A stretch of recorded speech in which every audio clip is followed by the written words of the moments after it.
आज हमें जरूरत है कि हमारे खर्चे कैसे कम हो, वही हमारा प्रॉफिट आएगा और रेट्स भी अच्छे मिलने चाहिए।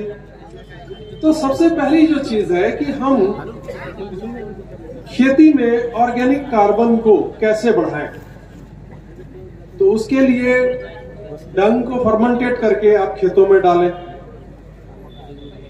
कुछ मैन्योर्स हैं, ग्रीन मैन्योर्स हैं, वो भी आप घर में तैयार करें।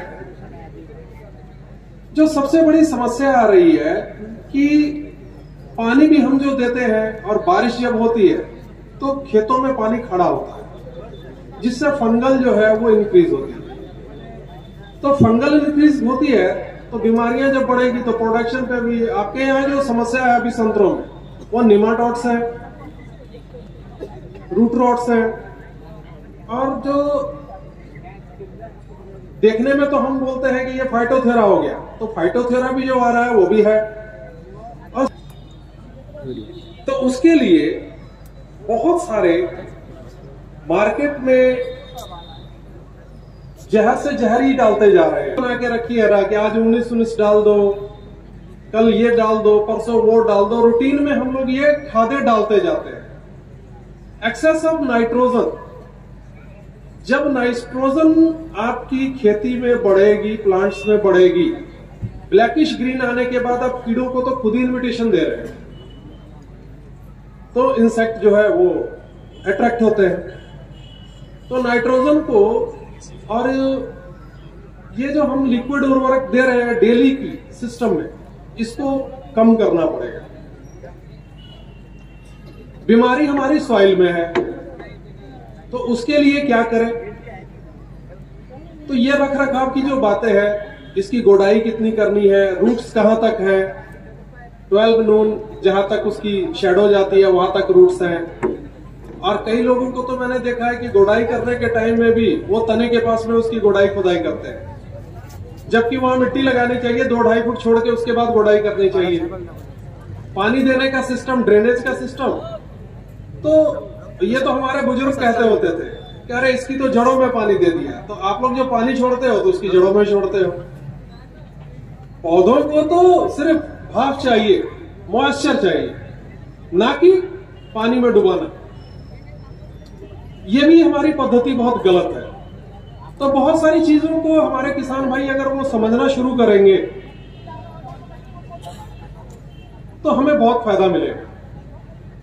पानी जितना कम जाएगा, अगर उसकी हमने ड्रेनेज का सिस्टम बना दिया है, तो फंगल डिजीज जो है वो ग्रो नहीं करेगी। और दूसरी चीज आ गई कि हम जो डालते हैं खेतों में, कच्चा गोबर डालते हैं, और हमारे किसान भाइयों का मानना ये है कि ये, वो पता नहीं आप लोग यहाँ एक भाषा में बोलते हो शेंद खाद, इसको आप लोग बोल देते हो कि ये गोबर जो है, इसको सब लोग बोलते हैं कि ये ऑर्गेनिक है, जबकि गोबर कोई ऑर्गेनिक खाद नहीं है। इसकी जो कंपोजिशन है वो इनऑर्गेनिक है।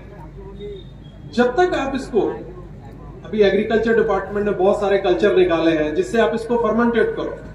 कुछ किसानों का यह भी मानना है कि अरे भाई हमने तो 3 साल गड्ढे में डाल के रखा है, ये सड़ गया, वो कभी भी नहीं सड़ता है, उसकी क्वालिटी वैसे की वैसी रहती है, हीट बरकरार रहती है, बदबू आती है, वैसे ही हम डालते हैं एसिडिक फॉर्म में।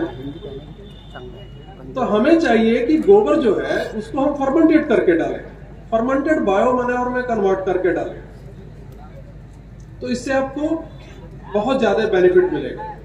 खेतों में ग्रीन मैन्योर लगाएं, उसको क्रश कर दें। देन आप घर में क्यों नहीं अमीनो फूड बनाते हो? सब चीजें हैं।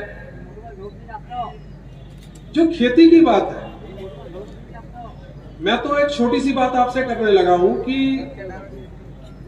आपके यहां चना भी लगता है, गेहूं भी लगता है।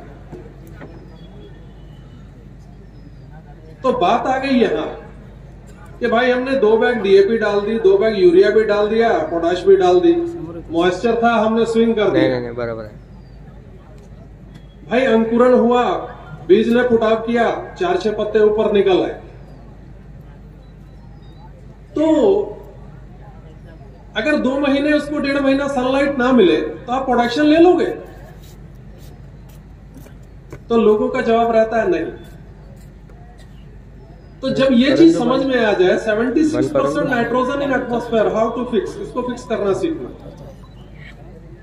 इसको यूज में कैसे लाना है, तो खेती में विभिन्नता लानी पड़ेगी। तो सबसे बड़ी बात है कि जब हम इन चीजों को सीख जाएंगे तो आपको करीब करीब रब ने 90% हर चीज फ्री में दी हुई है।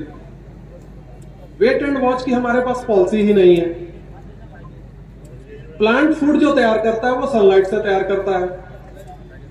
बगीचा लाने की भी पद्धति अलग रहती है। दक्षिण पहाड़ में उसको लगाओ, क्योंकि ईस्ट और वेस्ट में सन जब सूरज उगता है और जब सूरज डूबता है तो दोनों की प्रकाश उस पर पड़े।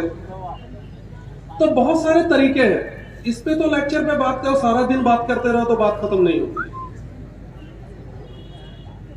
तो बहुत सारी चीजें ऐसी है कि हमें हमारी गलतियां उसमें, उनको हम थोड़ा सा ठीक कर ले। सबसे पहले तो आप लोग अपनी सॉइल की टेस्टिंग करो कि किस चीज की कमी है, उसी चीज को डालो।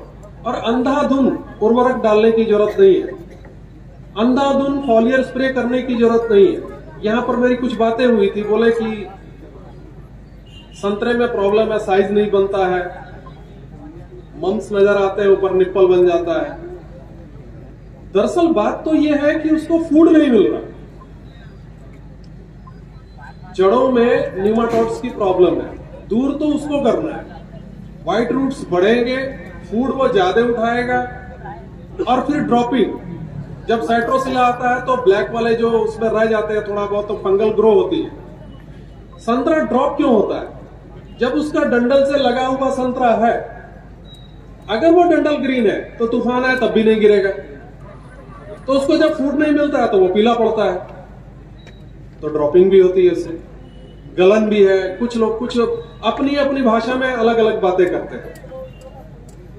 तो सबसे पहले रूट को ठीक करना पड़ेगा। रूट को ठीक करने के लिए आप लोग थोड़ा सा जिप्सम, रेती ये मंगा के उसमें डलवाएं। काव डंग उसको फर्मेंटेट करके डालें।